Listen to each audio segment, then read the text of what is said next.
பங்களாதேஷ் அமெரிக்காவும் trade deal sign பண்ணியிருக்காங்க. ஓ. இந்த ட்ரேட் டீல் வந்து பங்களாதேஷ் எந்த ஆட்சி வந்தாலும் நாளைக்கு அவங்க கையை கட்டி போடுறதுக்கான ட்ரேட் டீல். ஓகே. எல்லாரும் வந்து மேலோட்டமா அதை பார்க்கும்போது என்ன தெரியுதுன்னா, பங்களாதேஷ் வந்து 19% இந்தியாவுக்கு போட்ட வரி தான் எங்களுக்கும் போட்டிருக்காங்க அப்படின்னு சொல்லிட்டு.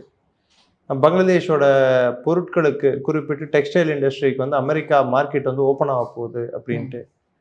அடுத்தது வந்து அமெரிக்கா, அதாவது அவங்க அமெரிக்கா கிட்டேருந்து எண்ணெய் வாங்குவது நம்மளுக்கு வந்து ஈஸியாக எண்ணெய் கிடைக்க போகுது அப்படின்ட்டு. இது மாதிரி அக்ரிகல்ச்சர் ப்ராடக்ட்ஸை வந்து நம்மளுக்கு நிறைய இதால் நம்மளுக்கு லாபம் அடைய போகிறோன்ட்டு இது உருட்டுகள் வந்து யூனிஸ் ஆட்சி நடத்திட்டு இருக்கு. அதை ஒவ்வொன்றா நான் உடைக்கிறேன். ஃபஸ்ட்டு, அந்த ட்ரேட் டீல் ஒப்பந்தத்தின்படி அட்வான்டேஜ் அமெரிக்காவுக்கே தவிர்த்து பங்களாதேஷ்க்கு இல்லை. ரெண்டாவது, பங்களாதேஷில் போட்டிருக்கிற ட்ரேட் டீல் படி $3.5 பில்லியன் அளவுக்கான விவசாய பொருட்களை அமெரிக்காவிடமிருந்து வாங்க வேண்டும் பங்களாதேஷ். அதாவது அவங்களோட உணவு தேவைகளையும் மற்ற தேவைகளையும் அமெரிக்கா பூர்த்தி செய்யும் என்பது.